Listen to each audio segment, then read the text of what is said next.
Ito talaga yung hihiling ko para sa lahat. Sana yung una mong boss okay in your life. I really hope your boss is good because so many people are really ruined by the first boss.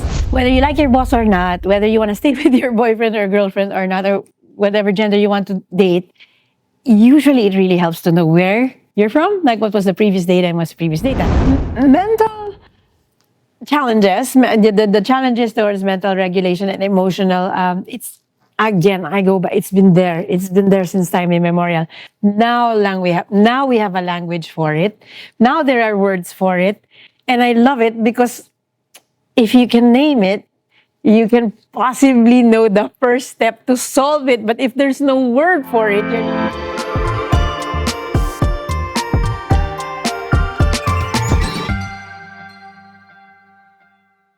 Hi everyone, welcome to Breaking Ground, where we break down stories from up top and on the ground.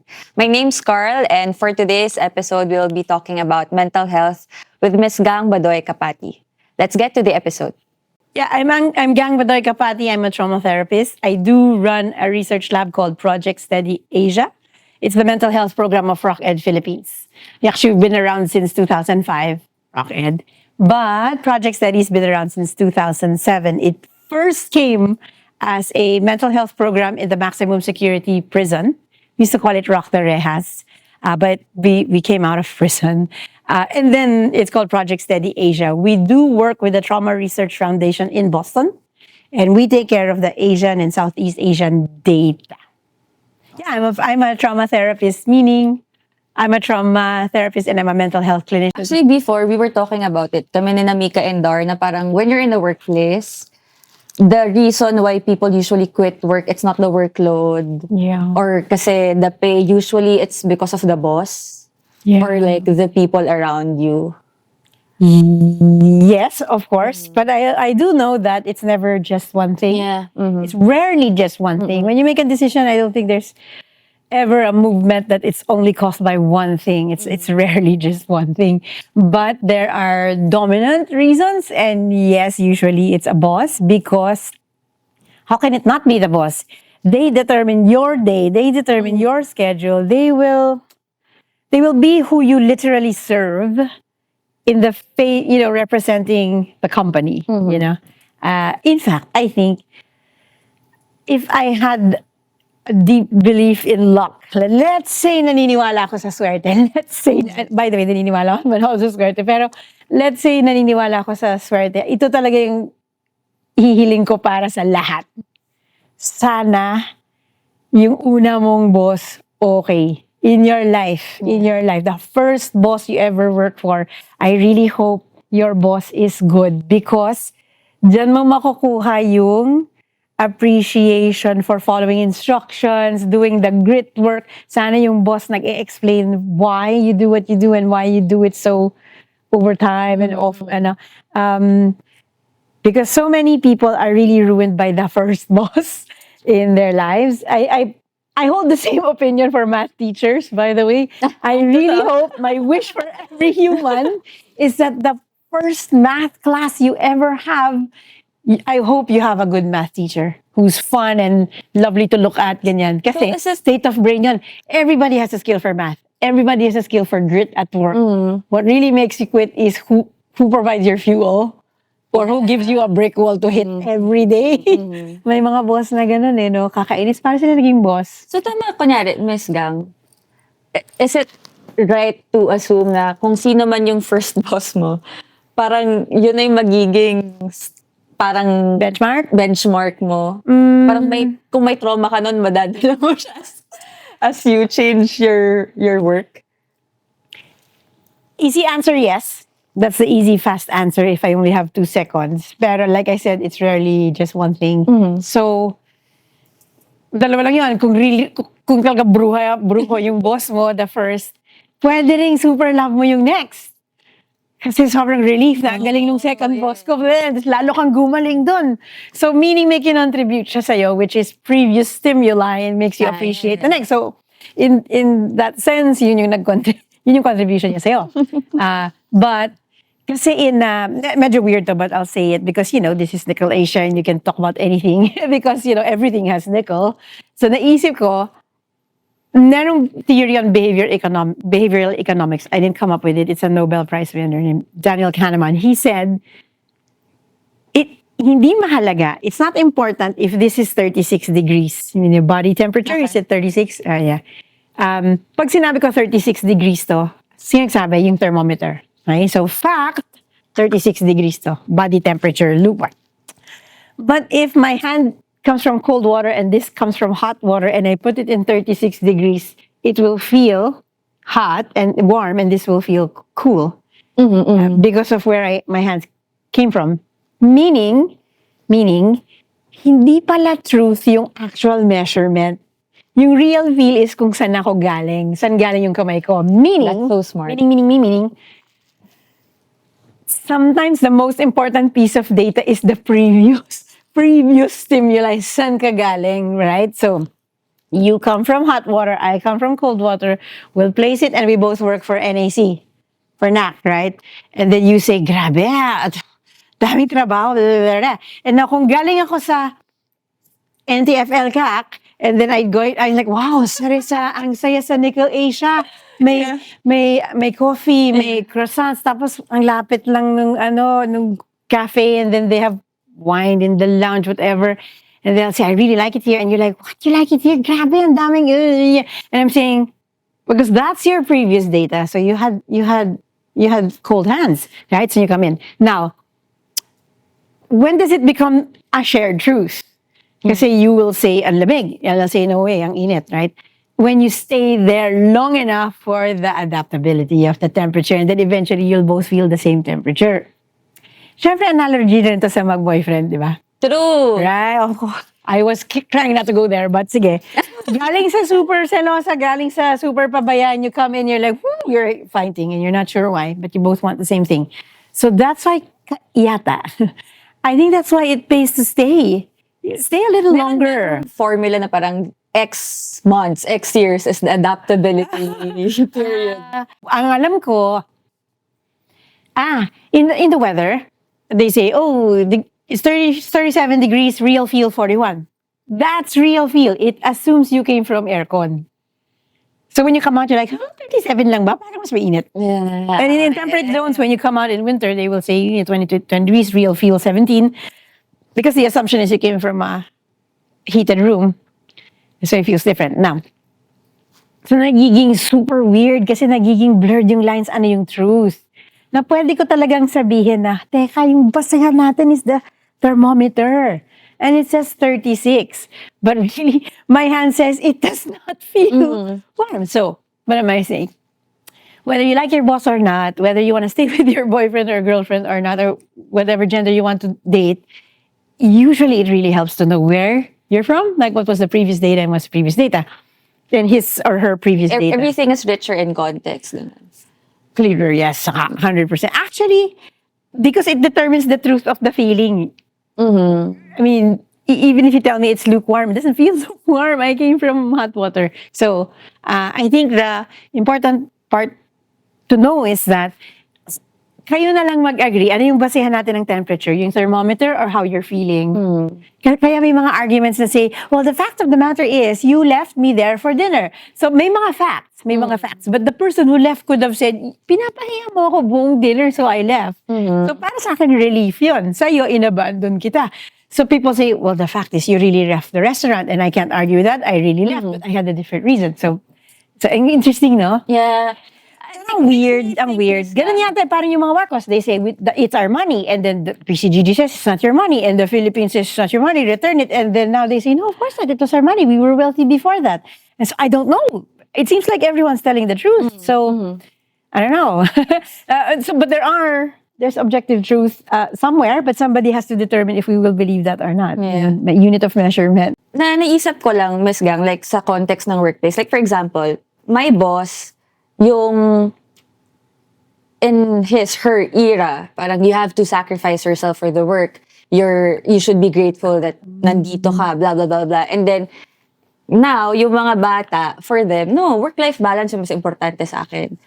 So, paano sila mag-meet somewhere na they'll understand together na parang, like, for example, the boss will say, nung panahon ko, ganito yung culture eh. And so, dapat, tapos, weird then for the older ones ba pagpapalipat-lipat ka ng work, like it's a trend now for like Gen Zs na you stay 2-3 years at work and then you switch jobs. So parang saan sila mag-meet doon? Is that possible? You know, ang alam ko, it's not a this generation problem. Yung some people stay and some people hop around, whether it's jobs or people you date. It's been around. There are people who really tend to stay, and there are people who really leave. But I think Gen X bosses and Boomer bosses, they love hitting on the millennials, saying, nag-resign ka agad, palipat-lipat. And they want to say, what? It's always been that way. Seriously, Gen X people have done that. They've moved also. It just, I think it's Mas exposed na mas ngayon. stark lang yata ngayon kasi mas may data on it. But so meaning, human condition yata yung tendency to stay and tendency to hop around. Human condition, basic. So it's Now, not a generation thing. I think it becomes apparent with the generation because siguro sheer numbers or experience. And I really think the millennials, I'm really so afraid. I'm so afraid of millennials because you guys are really in charge. And I'm Gen X, and I know. And I have to say this. Gen X kids, me, I'm really Gen X. Like I'm smack in the middle of it. I'm 1971. We were raised by silent generation or boomers. Yeah, but I'm the youngest, so mine is silent generation. In fact, half of my family are boomers, half Gen X. Yeah, so I have become the expert of generational difference. So, the younger one, the millennials, if you notice, you guys are really braver. You will start businesses, you will open cafes, you will borrow from the bank to bankroll an Instagram business. And then us, what was formidable for our parents who came from the war is that you have sweldo 1530, and please, can you please get a PRC license? So can you be like CPA, lawyer, nurse, etc.? Because when you're rebuilding a nation post-war, those are the occupations that make sense and they will bring stability and etc. Right? So that's why yung millennials, I think you really have a different kind of courage from us. We were really encouraged to join an institution, make the institution better, come out on top if you can, CEO. I think that's millennials. You all read Dr. Seuss. You got that for your grade 7 graduation. The places you will go. We didn't get that. We got Velveteen Rabbit, or I don't know. So insane. All the places you can go, you can be anything. And also yung circumstance din ng Philippines, meron ng trade, it opened. We grew up martial law, so talagang, sarado, pare-pareho yung kotse, pare-pareho yung medyas namin kasi isa lang yung sources, and it's really good. So as the world expanded, I think there were more options. I don't think either one is better than the other. What I do know is, I'm really glad there are other options that will fit the personalities. Kasi yung joining an institution, 1530 sweldo na traditional, it's so secure by some standard, and it's so safe, and it's really a wise decision. But on the other hand, if it goes over your personality, it's so oppressive, para kang napreso or etc. Now, some people really thrive in institutions and with systems. Some people don't. So we cannot really say that this is better and one or the other. Ang alam ko lang, mas may courage yata yung millennials to branch out, and I'm really, really envious of that because I have no entrepreneurial bone. I'm so like frozen. Parang if you say, you want to buy your house, it's $2 million. It's 2 million pesos. Iisipin ko kailangan yata may 2 million ako today to get the house kasi analog ako mag-isip. Di ko alam, may financing pala. Kaya niya yun. So what am I saying? We really are products of what's available in our environment. You grew up, we were digital immigrants. We were born with the typewriter lessons. And then we migrated to digital. Kayo mostly, so you are used to getting explanations. Millennials, Gen Z, you get explanations. Why is my mom not allowing me to go out? You have the chat. we, Gen X, we did get explanations. I shit you not. If we hear, what do you call it, performance evaluation? If we get a performance evaluation, or if we get a notice of evaluation, usually it's because we messed up. So, my generation, most of us, so obviously, hindi ko nila lahat. We will only hear evaluations when we're failing. But when it's silent, our boss is not saying anything, our mom's not saying anything, then I think we're doing something good. Right? But when you say, I need to talk to you tomorrow, you know you did something wrong. Now, this generation, because you're run by Gen Xers like me or boomers, we want to overcorrect what our parents did. So we are now, galing mo, galing nyo. You know, I was so proud of you. We never heard that kasi. So we feel like, must balance out the universe. Yeah. Like lahat may award. Lahat. A graduating class in kinder, everybody has an award, right? So everybody's like best in brown, you know, cutest smile, yeah, best choice of fabric, ganyan. And I'm like, everybody gets an award. Yay, no problem. That is an overcorrection, seriously, because many of us were really, our parents had no time to praise or encourage us. In fact, praise and encouragement for us was the silence. This is, if my mom's not saying anything, if there's no sweldo, if there's no sermon, okay ako. But if I hear from them, it's usually, parang yung, bakit ganito, so etc. So, dahil yun yung difference natin, you want explanations in real time from a generation that did not get explanations. And if we ever did, it came probably after the death of our offenders, you know, parang after na, you know. So, it's not hopeless. Absolutely not. In fact, I'm sure it annoys the millennials when you say, bata kami, kaya I get that too. The good news is, it's like this with every generation. My mom was probably bugged by her grandma why her scapular was not washed, you know. And then my sisters probably bugged by my mom why your skirt is long or short. Every generation has this. It's not a today phenomenon. Every generation has had a problem with the last generation. That's just how it is. They actually thought Elvis Presley was crazy and evil because he was moving his pelvis, you know. So what am I saying? I do not want to stop the boomer or the silent generation, and I don't want you to shut me up because I'm Gen X when we say, my generation, we used to love bus or whatever. When I was a child, sobra yung power crisis. Lahat kami magpupunta sa isang room para isa lang yung electric fan na naka-on para tipid sa electricity. Please, don't deprive us of our war stories. We want to share that. But my generation, are you listening? If you want to say, alam mo, nung bata kami, wala kaming Google. When you say that, you cannot end there. You have to say, kami, walang calculator. Nung nagsokatawa kami, walang calculator. Kami, nung bata, walang Google. Right? And yung Dewey Decimal System, yung nire-relyan namin sa library para may makuha kami, matsamba kami makuha namin yung book. But I can't end there. I have to say, nung bata kami, walang calculator. Tapos grabe, analog yung tapos wala ring Google. Ano yung version yun nito? Does that sound weird to you? End with a question, and that you're curious about them. You can't just end your story that I am the best veteran on earth, period. And you are all weaker pieces of shit kasi we grew up with no Google. You cannot end there. You have to say, kami walang Google. Shucks, ano equivalent ito sa inyo? And then I'll say, kami walang Google. Does that sound weird for you? What's the version of this in your generation? And then you'll say, I wonder what you'll tell, Gen Z, that you are tougher than them. I wonder what your version is. So what's the attitude? Curiosity. You have to be curious about the younger generation. The same way you all ask us, what was it like?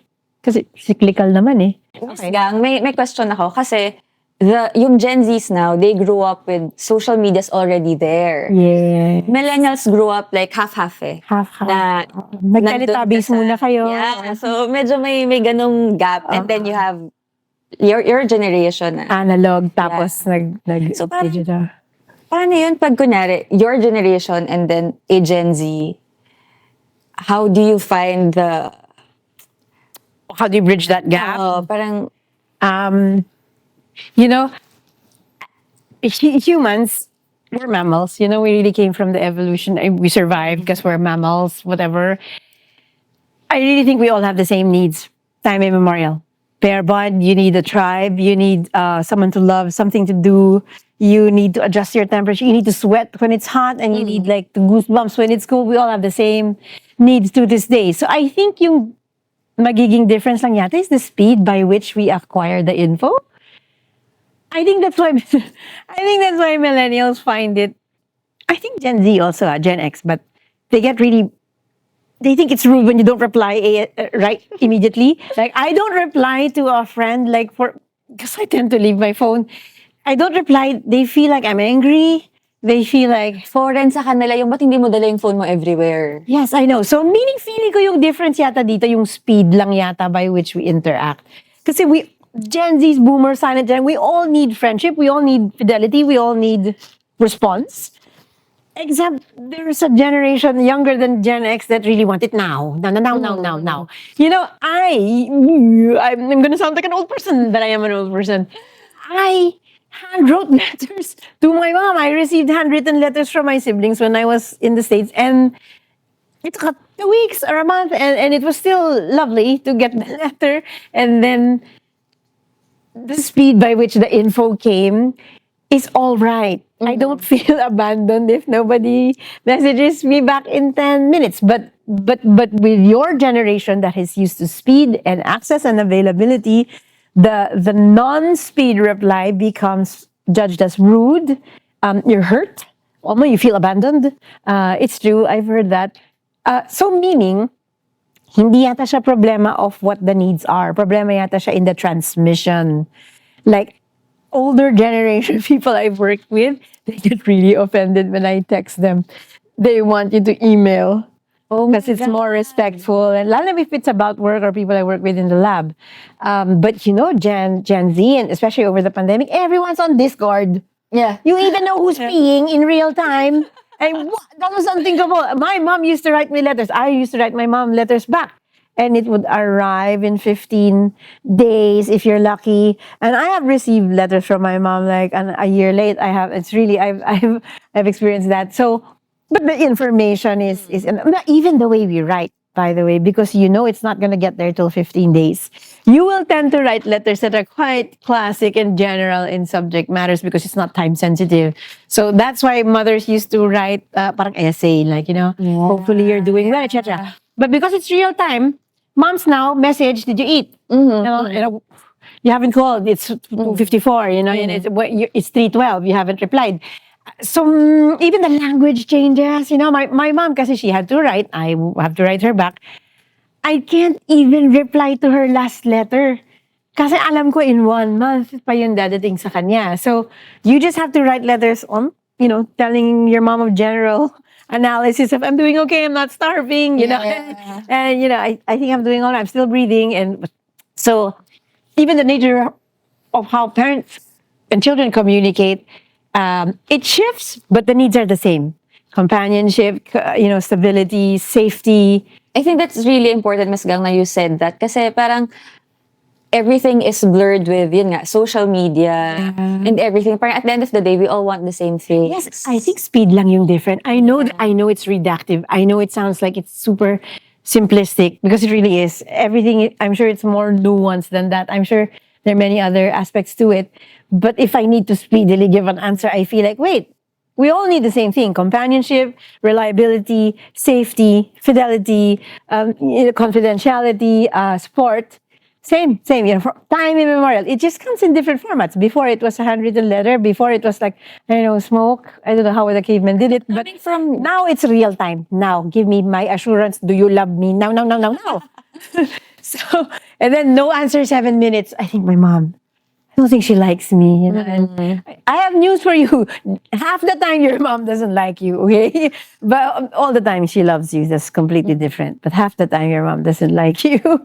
I think now everyone's more open when it comes to mental health literacy, right? Yeah, yes. May language na eh. I think that's the gift of the I pandemic. think now na parang yun. May vocabulary. Oo. Yun talaga When you yung label something. legacy becomes- ng pandemic yan sa atin eh. But how would you describe siguro like the quality of discussion now when it comes to mental health? Do you think may stigma pa rin? Do you think it's like we're getting where we need to be? I think very slowly we are. And I really pin it on the younger generation. The millennials, you're really the first generation that declared and pushed us to discuss mental health. And of course, the era of Gen X and boomers, like, arte naman itong mga, I mean, Yeah. ang hina. Because we just had to grit, ganyan. And it, by some measure, it's true. But I'm quite, but we came out really quite damaged and with habits that are unexplainably rigid and etc. Mental challenges, the challenges towards mental regulation and emotional, it's again, I go back, it's been there since time immemorial. Now we have a language for it. Now there are words for it. And I love it because if you can name it, you can possibly know the first step to solve it. But if there's no word for it, you're like, Yeah, parang ang daming nausang term ngayon, languishing, quiet quitting, di ba? cutting. Yeah. Dati, ang emotional vocabulary natin ay sad, bad, glad, mad, and then tililing, sayad, topak, krung. Yeah. And it was so binary. It's really like the way we do genders, like male, female, dawn, taong grasa, valedictorian. Parang ganun lang yun lang ba? Yun lang ba Laging yung extremes yun lang of ba the yung spectrum. options? Yun lang ba yung options ko?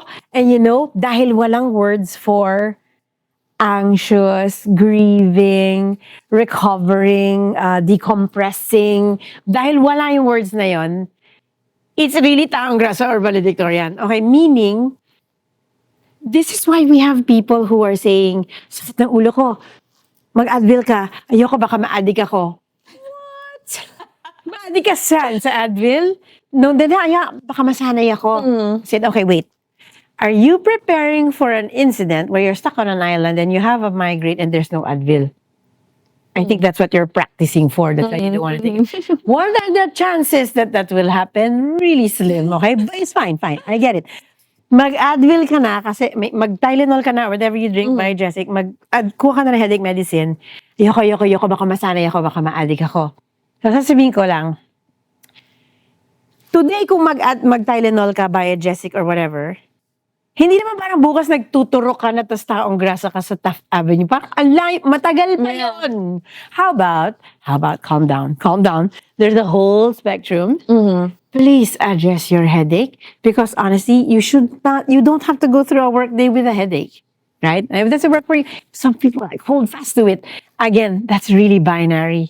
It's like taong grasa, valedictorian. I want you to know there's a whole spectrum in the middle. And now we're like slowly we are that spectrum. Exactly. And can I say, dati, primary colors. Red, blue, yellow. And then you realize, oh, pwede mag-green. Pag kinumbine ko to. It's the same. You, with moods and etc. And with person and problems, whatever. Sometimes it's just primary colors first. And the way you describe things, red, yellow, blue. And then eventually, oh, pwede pala mag-green. And then may purple. So, the more words you have for how you're feeling, you have better chances because it's going to be digestible pieces. And I think that also improves then like really communicating. Yes, because you can either say, I really hate JJ. Yeah. As opposed to, I'm really annoyed at JJ. That's a world of difference. That's a world of difference because hate will need wars waged, okay? Annoy is just, you need a beer. Yeah. And then you're okay. Because you had the word for it. So, ang pangarap ko talaga for the Philippines, that's why we're doing Project Steady. Actually, hindi ko na isa-solve yung mental health problem. Baka masyadong matagal pa yun. Ang gusto ko talaga is, let's improve our vocabulary. Yun lang. Yeah. Damihan lang natin yung words for it. So, aligaga, balisa. Balisa. And then, hindi lang krung or sayad or topak. So, in English naman, grabe kasi yung power ng word, yung specific word. Like, if I say is it Mika? I looked at Mika, I saw Mika, I observed Mika, I glanced at Mika, I glared at Mika, I peered at Mika, I peeked at Mika. Uh, Geez, it's the same skill of visual optic capacity, but look at the emotional difference of I glanced at Mika. I mean, damn, right? There's a whole emotion regarding the same verb, which is visual optical capacity. You have to change the word. So, feeling ko talaga, the wider your emotional vocabulary becomes, you have more chances of digesting it. It's really, instead of a large, more big blob, the digestion Parang is now it all boils down to education, which is an entirely different discussion naman, no? yeah, my education can come. If you mean schools, then Yeah. yeah, obviously I agree. But education can really be drawn out from several places. Yeah. You know, I really think a large part of my education was really from 0 to 7, observing my siblings. And by the time I was 8, I'm done. That's my education right there. I just have to answer mastery tests, parang ganon. But really, that's why I really need you to take care of your children 0 to 7, like when they're pre-verbal, because that's where they really absorb everything. Imagine, kahit habang nagja-jackstones ka, at tas ang konti lang ng vocabulary mo, the next day, ang dami mo ng vocabulary ulit. Parang, so meaning, while you're even just playing, you're absorbing subject-verb agreement. Ano yung plural nito? Wow, ganun ka soft and powerful yung brain ng 0 to 7 na child. And then you get older and then you say, oh, I want to learn French. And then, 2 buwan na, ang alam mo palang, je veux bien, merci, or you say, bonjour, at best. Ang tagal, ang kunat na, pero how did you learn the language? How did you know the complexity of the semantics of Tagalog? The plural of, things. Nobody really sat you down to say ito yung ordinary. Yeah. But somehow you learn the language. And you know what else we learned? You really learn the language of your family, non-words, yung non-verbal. Are you kidding me? People always say to me, alam mo, in my house, we don't really talk. I'm like, are you kidding me? You talk all day. You know how? You can look at your mom, you know kung pwede ka magpaalam, mag-party or not. You hear the footstep of your ate, alam mo na kung mainit ulo or hindi. The way your brother closes the door of the car or how your dad leaves the keys on the table. This is not the day I asked for a bike. Alam mo na yung mood. Footsteps pababa. That's how you talk. That's how you talk. In fact, we Filipino kids, genius tayo in reading facial expressions. We really are. Alam mo na yung facial expression ng tita mo. Alam mo na. So, Mas Gang, paano mo ba maituturo or mapapawiden or mawawiden yung emotional vocabulary mo? Like, where do we start? Well, first of all, like I said, hindi tayo tinatanong as kids Like, usually, it's not usually it's, ba't ka umiiyak? Yeah. So may verb niya. Kasi maingay na So yun yung tatanong ko, ba't ka umiiyak? And then usually sabihin niya, nabasag ko yung baso. So, optic movement, surface movement lang yun. Ang next question yata ay, anong nararamdaman mo? Like, takot ka ba? Malungkot? Or, you really have to give them so that they can answer. Kasi, yung tears, I have this fascinating theory about tears, about luha, I'm still grieving, by the way. So I lost my mom a year and 4 months ago, and my dad 5 months ago. So I am not depressed, but I'm really grieving, like actively grieving. And of course, I have this dance with tears because Gen X is the generation that grew up with stop crying, fix your face, di ba? Hindi pa nga alam ng mami mo kung anong nangyari, stop crying na. Di ba? So, stop crying, ganyan. So automatic sa atin mangilid. Yeah. Yung instinct mo, stop. Nobody ever feels ngilid and then, that's such a gift to cry. So, I have a theory on tears and I really want to share this. Yung sa Filipino, ba't ka umiiyak? Maloko. It's always associated sa lungkot. Yeah. Right? Okay. But tears are, I don't think it's about sadness. You know this, and sometimes you're angry and you cry. And so I think tears are when you feel wala ka nang magagawa and you're helpless and you sit down and you cry. So whether you're angry, you're jealous, you're missing someone, it's not always sad. I think tears come, yung iyak is about truth. I think naiiyak ka when you face something that's true.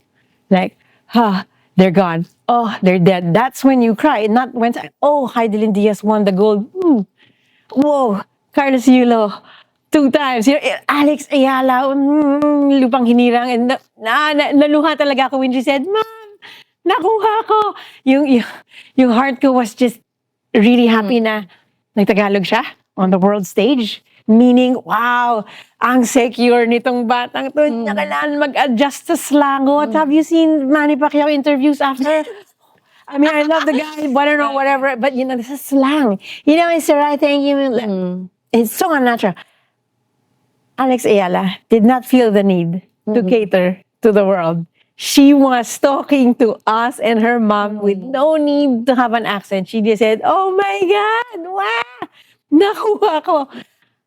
That I think is she Gen Z? That's a Gen Z confidence. Gen and Z I love it, because Gen X, even older millennials, magsaslang ka pa ng konti. Yeah. Nasa in-interview ka ng puti, so slang ka. It's not because we're colonizers or we're inauthentic or we're multiple personalities, not at all. It's because we are really hospitable and we're really respectful. And so pag slang yung isa sa slang ka rin. Pag Japanese yung kausap mo, yes, hungry, Yeah. restroom, di ba yun na, you're not being fake, you are being respectful. You're being respectful. You are speaking the language para maintindihan ka niya. Pareho ng, lahat ng makakita ng baby, nag-half octave higher yung boses. Hello! I mean, did you eat? Is that a red dress? Everybody just tumataas yung nagsosoprano ng konti. By nature. Nobody held a town hall meeting and say, okay, when you see a toddler, you will raise your voice. No, that's nature because we are respectful as a species. We want to be understood.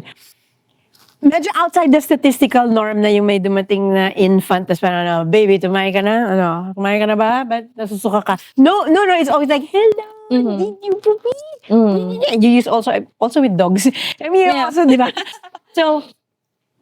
So we do code switch. We do switch our language. And then you start to doubt yourself, like, fake ba ako? Kasi nung kausap ko yung British accent ako di ba? And then nakausap ko yung slang din ako. Tapos yan din yung same reason na nagpo-po-opo at Tagalog ka kapag kausap mo yung si Manong Guard. Yeah. Because babato ka naman kita kung tinaglish mo si Manong Guard. Diba? Diba? So you're not shifting. That's still you. That's still your personality. Whether you adapt a Japanese, kind of staccato Morse code English, or you become more slang, or you become more British, or whatever. That's still you. That's you being respectful or hospitable. Does it make Alex Ayala not hospitable? Absolutely not. She's still hospitable, of course, because she was clearly answering the question.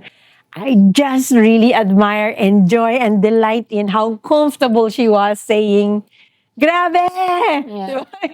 Hindi niya kinailangan mag-adjust. Ang ginawa niya, nag-show up siya as herself. Nagpapakilala ko. Wala siyang need to adjust kasi yung language niya was my game. You see my game? That's how I talk to the world. But now you want me to talk to my parents, who do I think? Tatagalogin ko. So, I think there's something happening slowly that when you get your identity, you will find your voice, your language. You don't really need to shift. Actually, yung asawa ko hindi nagtatagalog. Si Jay. Really? Mamahal ako sa Ingles, Carl. So, hindi rin naman ako nagsaslang. I mean, no-off naman yun. No-off naman yun, di ba? Parang, so, merong language shift. And I really like my husband, by the way. We really get along. Yay! But there are parts of me and jokes about my pop culture na ibang set of friends yung makaka-appreciate. Right? Like, jokes about choknat or jokes about... Well, I think it's unfair. Parang minsan, aside lang. Like when you look for a partner, sometimes people think that partner should be all that. No! This person should cater to everything. But the thing is, di ba, parang... Oh my gosh, yeah, 100%. I agree. I mean, this is why you have friends. Yeah? And that's why you have a podcast. You listen to podcasts. That's why they're porn. I don't know. I don't know.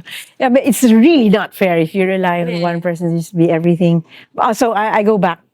My mom asked me, I mean, my mom's dead na pala, sorry. But yeah, once when she was alive, she asked me, how are things with Jay? And I was like, yeah. Then she said, it's just really weird how you get along. It's parang galing that you're not really, you're not really fighting or arguing. And I said, I have a theory. Kasi hindi siya nagtatagalog. So, kahit galit na ako. Ang ina, kailangan ko sabihin, Jay, I was really upset when, Kailangan mo nang by the time na tinatranslate mo, nag-e-ebb na yung galit. English is the language of my logic and reason and academic, transmission of shit. Tagalog is like, naman. Okay. So once in-explain ko na kung gaano ako gagalit in English, ang layo na ng feelings ko. Pero kung nagtatagalog yung asawa ko, I'm sure hiwalay na kami by nung 2 taon pa lang. But now I am forced, not forced. I mean, I have to talk to him in his language. So kailangan ko mag-explain. Although I do know, once I shift my language, ang language talaga ng heart ko, Tagalog. I mean, Bisaya at saka Tagalog. Kasi Bisaya kami. Pag in English ko, nararamdaman ko naman yun. Pero ang layo sa dibdib. Ang layo, hindi nag-vibrate sa chest ko at all. So, I'll give you an example. Darren. I'll give an example. I'm talking to Darren. He's here. I say, Darren, you look great today. You're so slim. Yeah, what's up? You're looking good. Yeah. Thank you. Darren, pag sinabihan kita, Darren, pumapogi ka. Oh. Or I say, Mika, you're looking great. You're so hot today. Yeah. But dude, you're so hot. Tapos pag sabihin ko, Mika, gumaganda ka. Oh, kahit yung panty mo. For some reason, it sounds more sincere when it's Tagalog. No, to you, but it's also sincere in English. I also said it with great instead, but it landed on your chest differently because you have to know you have a language of your heart and the language of your reason.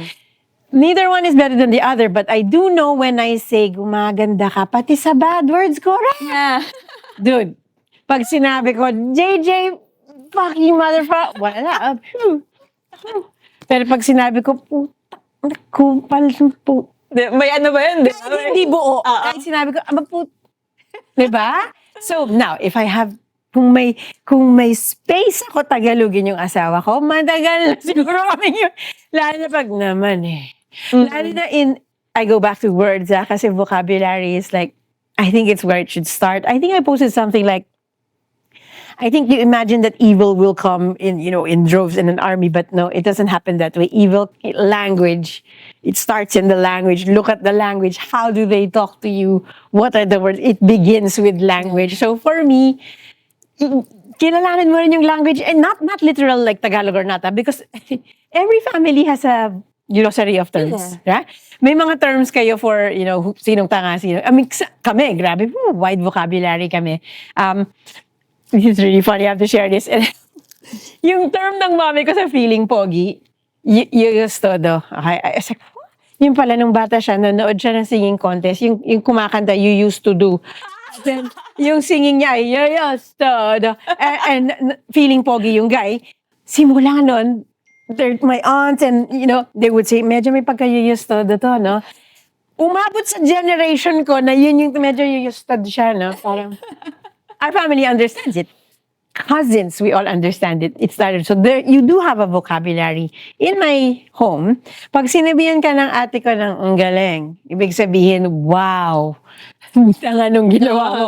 Ang galing. Ganyan. Pag sinabi, kaya yata minsan may fights between mag-boyfriend kasi to the one person, tanga is nothing. And to the other person, tanga is heavy. Like, pagkatao, ganyan. I remember my best friend, ako kasi before, favorite expression ko ang tanga, ganun. Sabi na, girl, tatay, wag mo kasi doon ng Yes. Kasi growing up, yung tatay ko lagi ako sinasabi ang tanga ko. Grabe, no? So parang, medyo, oh my Yung God, sa'yo, I'm sorry. nothing yun, Oo. diba?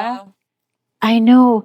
I think it's also the same, like, with Duterte, kasi yung putang na parang adverb lang Yeah. Ang init, gano'n. Pero for others na offend din, I'm not offended because of, Duterte's bad words don't offend me because I say bad word. I think I'm offended because it's not the proper form for it. Yeah. I don't think it should. I mean, grabe, ang lakas ko magmura. Okay? Minsan every 3 sentences, pumapasok. Hirap na hirap nga ako mag-lecture kasi parang half the time nag-edit ako ng bad words. But, how do I say this? Pag we code switch, what did I say? Nagtataglish ka sa social mong friend, nagtatagalog ka sa kay It's not being fake. It's not being fake. So, oras na 50 meters away sa akin yung mami ko, Kahit i-cut open mo yung skull ko, walang bad words doon. Wala. Mhm. No bad word yan. Way, automatic. Kasi na mami ko. Pag wala na yung mami ko, bilis ko mag-shift. Yeah. Diba? Parang ganun. So, what am I saying? Ang daming mo ring parts na hindi mo alam about yourself that happen on autopilot. Sana more parts of you is sadya and it nag-gear na hindi laging autopilot. Although grateful ako sa autopilot kasi sometimes you need to decide Yeah. hindi pa rin yun, so that's fine.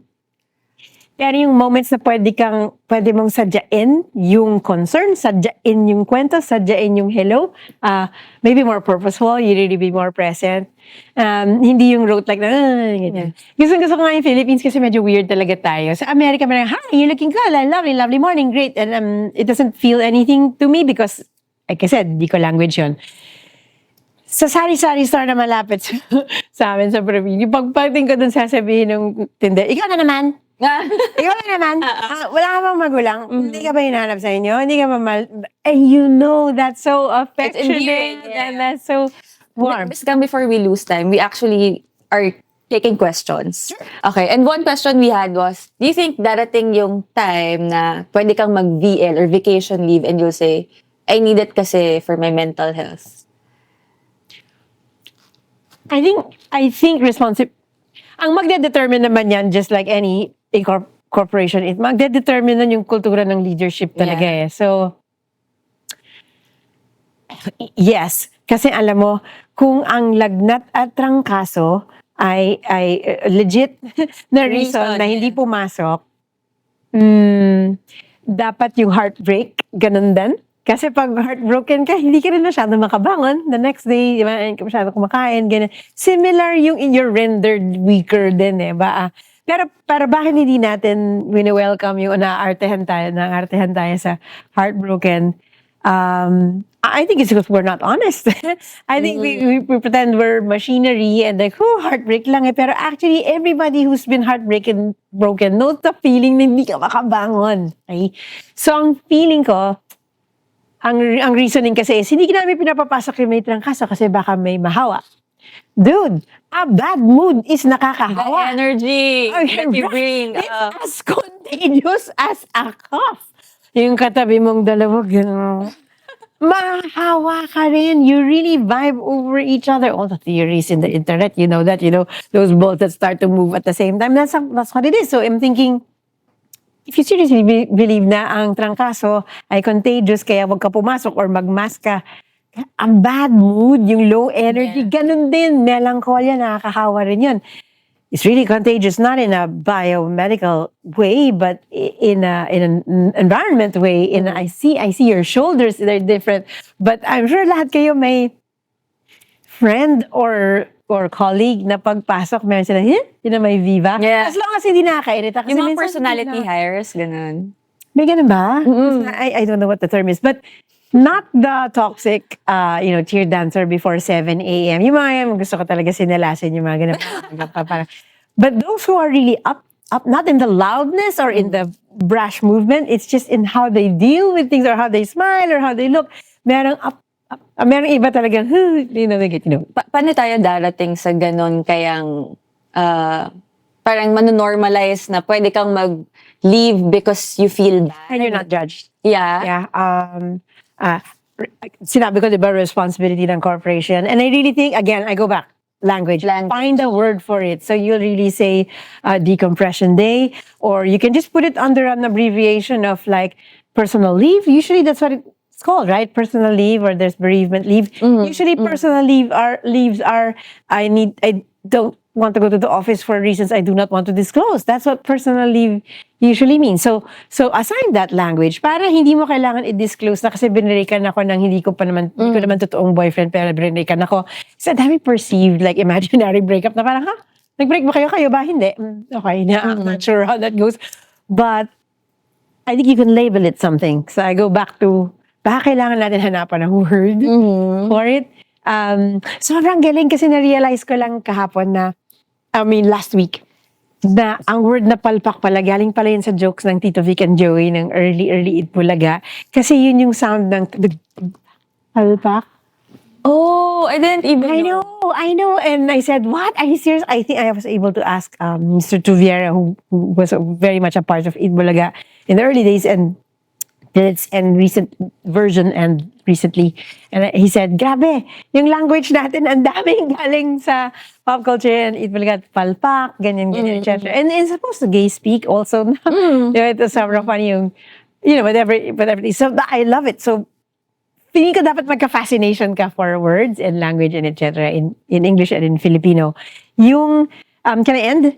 Kasi we're Catholic. I'm not that Catholic. I can say that because my parents are dead. It really begins with language and you have to really befriend and become an expert with words. Kasi feeling ko in the end, yun yung magsasave sa'yo eh. Yung kung na-explain mo ng specific, right? So, dahil predominantly Catholic yung Philippines, I'll go with this analogy, Yung Spanish word for devil is diablo. Diablo, no? And the devil is like, pero yung root word nun in Latin and Greek is diabolos, which is divided into two, divided diabolus, and then became diablo. But ang galing ng Catholic Church, I mean, grabe yung org dev ng Catholic Church, tsaka yung how they colonized the world, basically. They made it into an icon, with the horns and etc. I mean, ang earliest depiction ng mga 11th, 12th century. Yeah. Hindi naman siya from 2,000 years ago. Yeah. Yung mga nagpe-paint sa Italy or Ravenna or etc. Yun gawin nating mga monster, ganyan, so etc. Pero galing siya sa Greek root na diabolus, which is divide. And I really think evil I don't think it's an external devil. I think it's when you're divided. So you believe in one thing and you do something else and you say something but you feel something. I think it's when you're divided, that's when it becomes not of good. I won't even go to God, but katulad sa Filipino, kung mas maganda pa to sa Filipino, hati is divide, and then they say, pighati is suffering. So, it's a pigil na pigil yung hati. And then, when you sympathize, it's dalamhati. Nakikidala ka sa hati nung isa because I don't think there's devil evil. I think there is division in you. So, that's why I think you have happy moments when you're completely whole kasi it's what I believe in, it's what I want to do, it's actually what I'm eating. I really prefer okra over, tinola over adobo, and I'm actually you're so whole. Those are like the happy moments when you're not divided. So, another example of divided is when you're not with someone you love. They live somewhere else and your heart is there, and that's divided. And I think that is far from good. It's not a moral or immoral thing. I don't think it's a God-devil thing. I just think it's far from what's healthy, far from what's good when you're divided. And so, easy to surmise that wholeness, maybe that's where holy came from. But I really think, ang ganda imagine yung hati. Buo ka ba? I mean, ganun din yung idioms natin yung buwang loob. Nung sinabi ko to, buwang loob, or I guess in other idioms, meron din half-assed. Diba? It's always like, and there's always labas sa ilong. Ganyan kasi, it's not fully your mouth that's saying it. So, you half mean it. So there's some wisdom in that, in the half and whole. Are you whole? Are you divided? Because kaya mahalaga sa akin to kasi nagsastop yung moral, immoral conversation. Hindi na siya bad person, good person, God, devil. Nagiging, are you divided or whole? Are you fully here or not? Are you with who you really want to be with, or are they somewhere else? So is your heart divided somewhere else? I mean, even the idiom of heartbreak, hindi siya buo, may nag-break. I mean, so if you really just keep digging and you realize, wow, if I base it pala, by it, I mean the way I live my life, the way I'm mentally regulating how I feel with my feelings, if I base it on the concept of wholeness and division and broken and fullness and wired together and wreckage and regrowth and repair, ruptured and repair, kung yun pala yung language, ang bilis ko siya ma-picture. Nag-away tayo, napipicture ko we're broken. Nag-usap tayo ulit, napipicture ko we're together. Maybe that's what we need. Ganun lang. It's reductive and simplistic, but I think it's a good place to start. It will always get more complex. It's never just one or the other. Pero ang alam ko lang, sayang if we don't use the weaponry that words give us in terms of understanding ourselves, expressing ourselves, and finding some regulation. And maybe that's why this generation now is mas open with how they feel kasi there are so many ways to communicate, to talk, and tapos Yeah. nagkakaroon ng iba't ibang dialect or mga lingo, diba? Yeah. So, like, now, ngayon, uso na parang, if you just want to stay in bed, sige, okay lang mabulok ka sa kama. Now, they say that, diba? It's actually so interesting how you related it with language. Because, it all starts from being able to identify it. Shucks, alam mo, Kyle, alam ko naman may body language. Alam ko naman yun. Alam ko rin na aware tayo na may hierarchy ang planet na pag mas maganda yung relato, malamang ito yung boss, di ba? Parang ganun. Mas maganda yung putol ng jacket nito, malamang mas mataas well dun. I mean, I know that. I know where there's something we can see. And we communicate by what we wear, what jewelry you wear, how your haircut is. But there really is a common denominator. That's why there are words. And maybe we should just kind of stay there. Sometimes I really work around the common language. I'm sure Nicolasia has its own terms inside inside the culture. Like you have terms for whatever, like your work culture, mission, vision, etc. Kasi ganun din naman yung McDonald's, clean as you go, di ba? Ganun, it's as simple as that. But kung meron kasi tayong agreement na lungkot means this and galit means this, we're on the same page. We're on our way. We can start there. As opposed to, ilang fights ang nakita mo na pareho silang sinasabi, pero iba yung definition ng word. Glossary of terms lang yon. Anong unang ginagawa pag may debate? Definition of terms. When I say porn, I mean this. I don't mean this. Like, so if somebody says, if the definition of porn pala is kissing, and this other one is like, bestiality, we're not gonna come up with that. I'm really gonna fight you to death that porn is wrong. But this one is like, but it's just porn. Yeah, but it's porn. You mean it's the same word, but you mean something world of difference. And there's no end to an argument like that. There's walang resolve doon. So I think bilang Filipino, I really think kailangan natin tulungan ng isa't isa to have shared words. Ano yun? Shared temperature of water. You know, I understand na galing ako sa hot, galing ka sa cold, but we are both here. I understand it feels cold to you and it feels hot to me. Super ideal, no? Pero somebody has to start. Even yung like the gap between generations can even be saved by like finding that common language or pero parang walang common language, sorry. Pero merong common tone, which is curiosity. Ibang-iba yung, alam mo, nung panahon namin, we just had to grit. Di kami pwede mag-resign. Kumpara sa, alam mo, nung panahon namin, wala sa options namin mag-resign. Grabe, parang mas swerte kayo na may option kayo. Pero may rewards for me nung nagstay ako. Sa inyo ba ganon? Dead end na ba yung tingin mo dito? That's why I mean, Jesus, that's the same thing. But I ended with a question instead of declaring how weak you are and how you're way better. I cannot find the term kanina and it was tone. So you provided me the language. Tone, when I said communication. Tone, and if all else fails, end with a question like ask. How does that make you, okay lang ba sa'yo? Intindihan mo ba yun? Because a question is an invitation to come, like engage with me. Am I wrong or am I right? I mean, you don't, we keep pontificating. Like, ay, mga millennials ang hina. And but are you kidding me? Ang daming Gen X na mahina rin. Yeah. And ang dami ring boomers na mahina. So it's really, so I think we're a bit of everything. I am a bit boomer. I'm a bit Gen. We all are a combination of all the generations we were exposed to. I think you just become a generation by virtue of what year you were born. Yun yung pinaka-strict. But I suppose it's just like gender, you know, you have no penis, so you must be female, and that's what they check when you're born, and then you get to determine it. It depends what you believe in. And then generations is the same. I say I'm Gen X because, you know, the internet said 71 is Gen X, but actually I have some parts of me that are a bit this because I'm raised by a boomer, and I mean, my older siblings are boomers. But, so I need you to know, mahalaga yung label, mahalaga yung schematic diagram. Yes. Mahalagang mag-label ng Excel file, sure. Mas mahalaga na may flexibility to move between those rows and columns.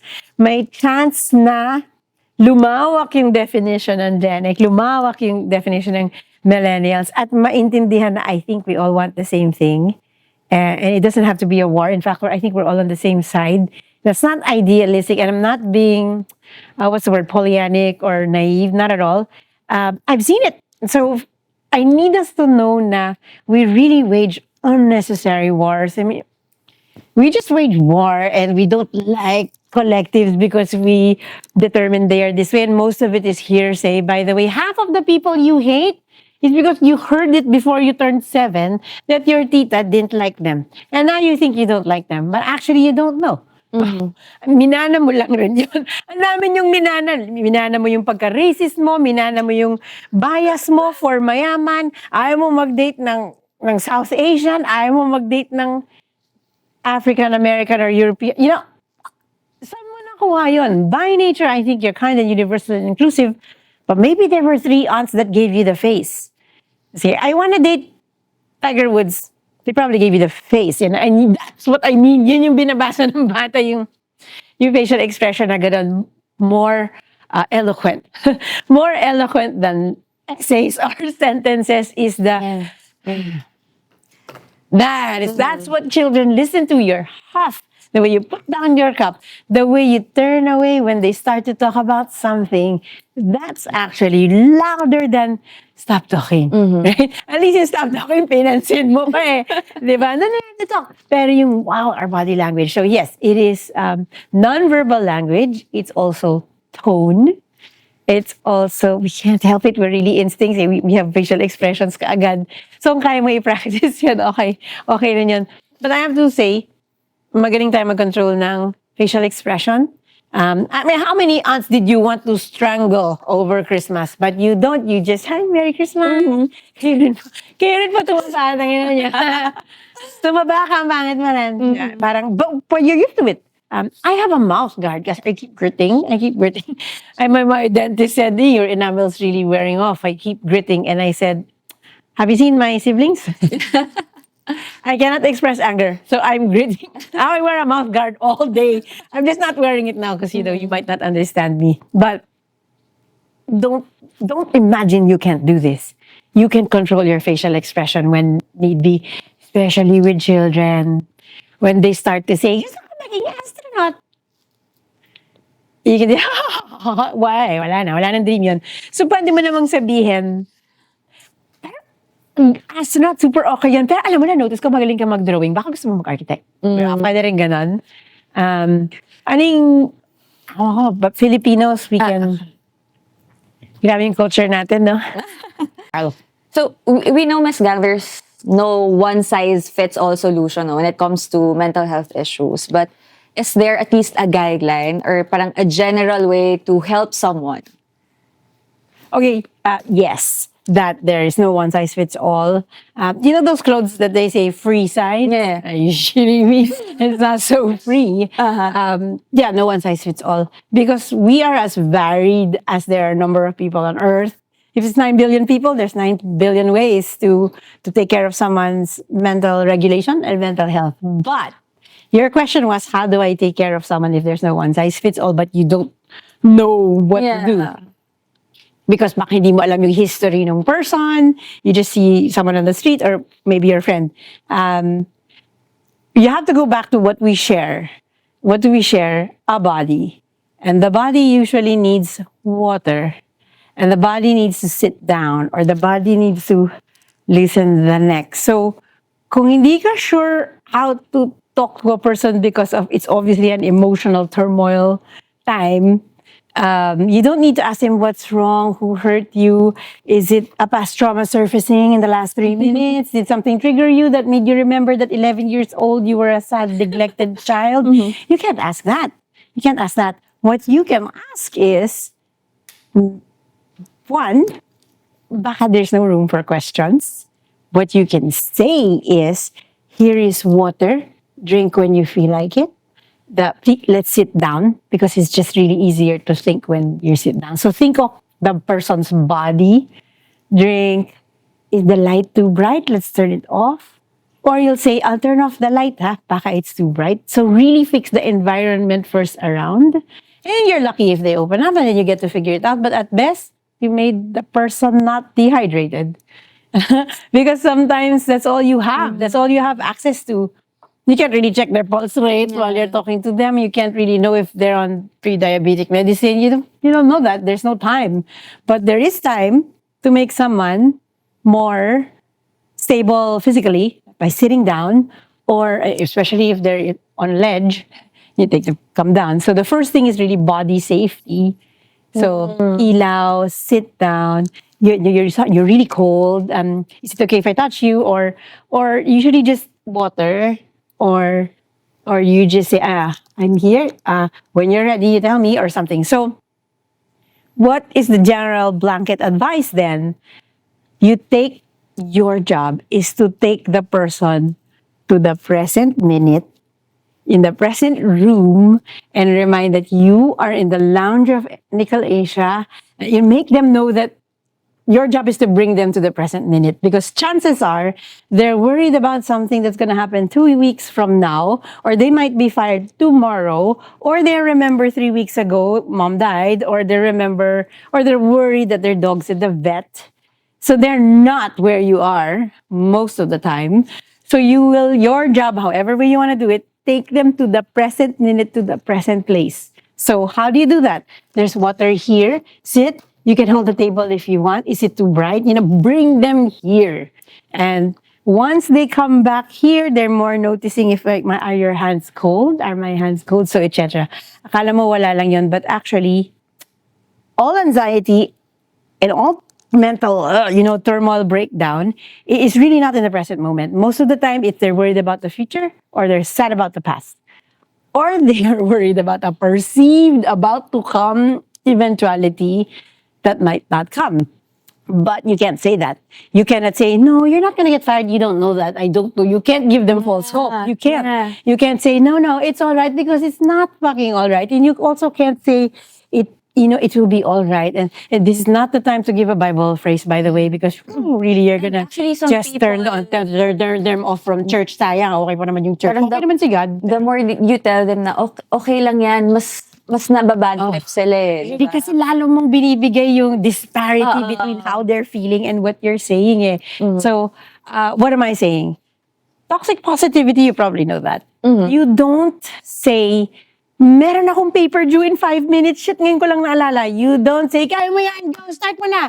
Because it's not realistic. That's toxic positive. You know what's positive? That's not toxic. You will say, alam mo ba yung cell number ng teacher mo? Text mo na, hingi ka ng 1 more hour.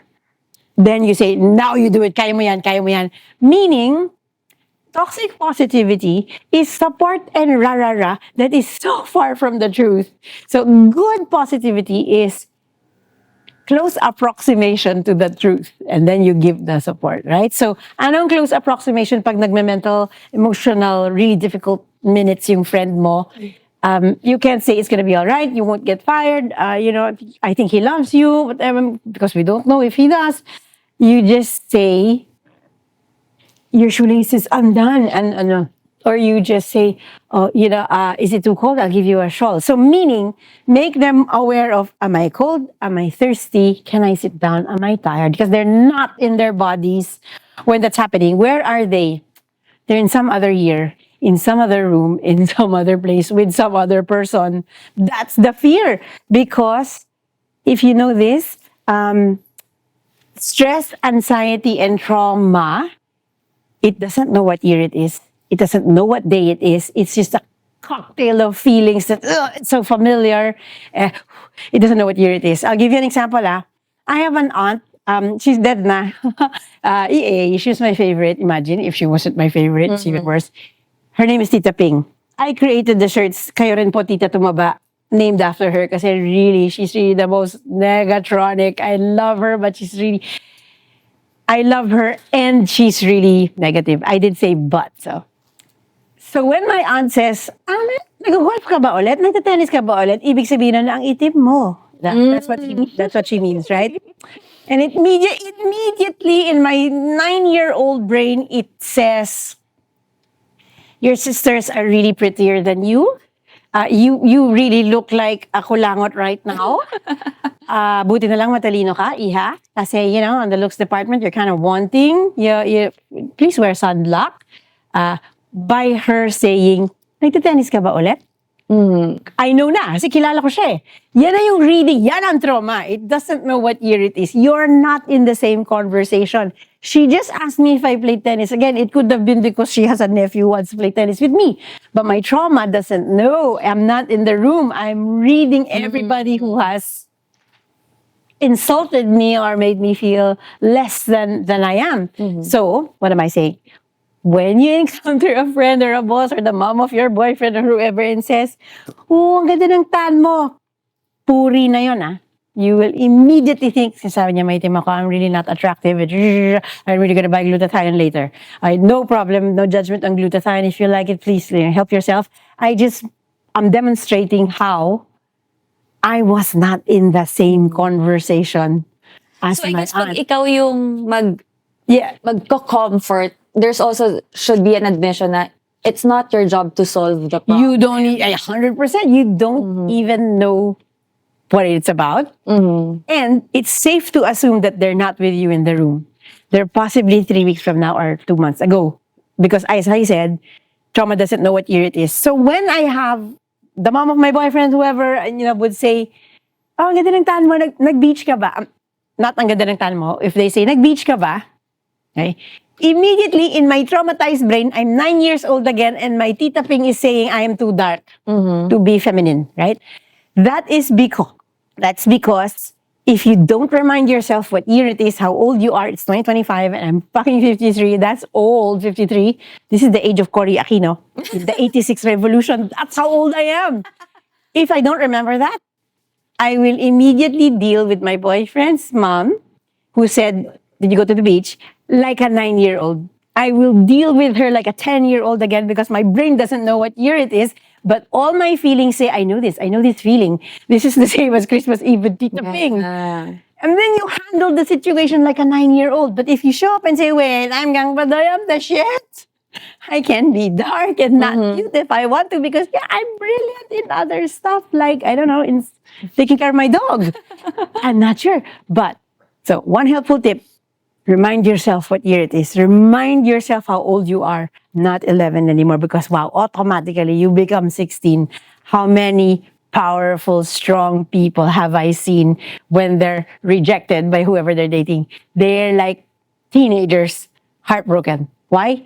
Because the assembly of the feeling now. The assembly of the feeling is the last time I was heartbroken, I was 16. But if you feel a rejection of a love interest, and automatically you will act like a teenager because that's the last memory, right? If you say, my gosh, para naman ako hindi vice president ng ano, kakaya I'm reacting, para kang teenager, ma-heartbreak nga. Then you snap back to this year, to who you are, to how much you've accomplished, meaning you can deal with this heartbreak with way more weaponry, way more budget, way more arsenal. You don't need to be heartbroken again like you did in 16. It's really bringing that person to the present day and the present place. How do you do that? By their body. Are they thirsty? Is it too bright? Are you sitting? Is it too cold? Your shoelace is undone. Your hair is really nice. Did you cut your hair? I don't know. Bring them back here. So your major job is to bring someone who's having emotional turmoil or anxiety or grief, bring them back to this day and this room by way of their body. Usually water is the most safe place. Like, are you thirsty? Or you don't say that. You say, may water dito, sa'yo to. And then pag di talaga gumagalaw, kasi usually catatonic, you say, inom ka sandali, like 2 sips lang, and then I'll ask you something.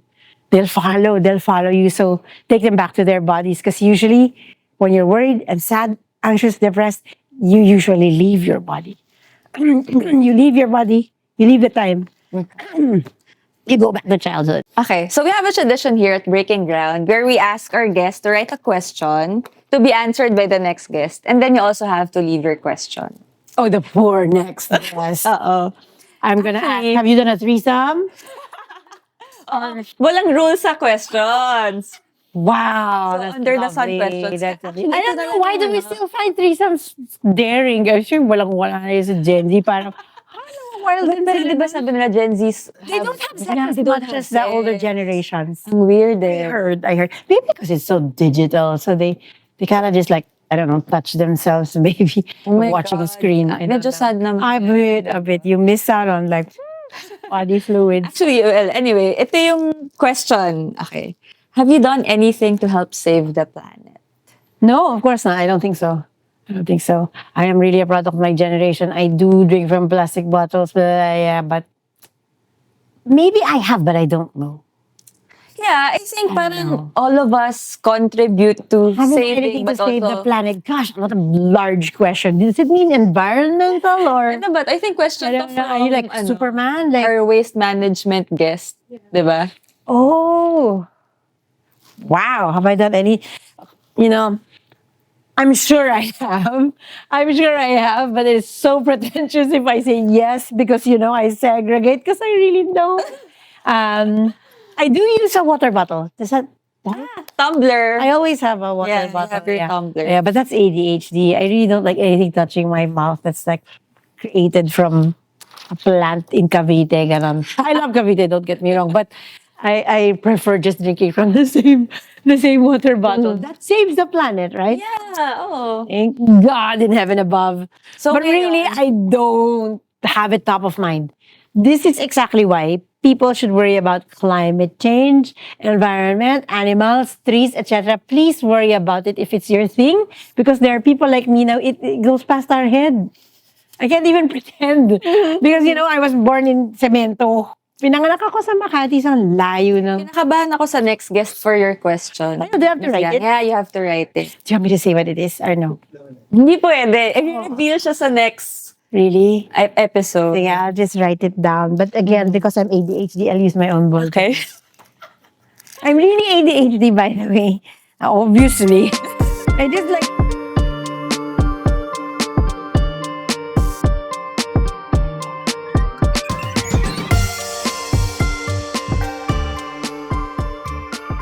Thank you for joining us in this episode. And before we end, we'd like to know how can they contact you, Miss Gang? Please don't. Or for anything you want to promote? Actually, I think I said everything. Thank you, Miss Gang. Thank you, Carl. Sobrang insightful ng episode na to. We really enjoyed it. By the way, parang alam mo, hindi yun yung goal ko. Yung goal ko lang is to say, oh, I like the Nickel Asia office, and etc. But yeah. Yeah, but again, and thank you to our listeners and our viewers. We'll see you next episode.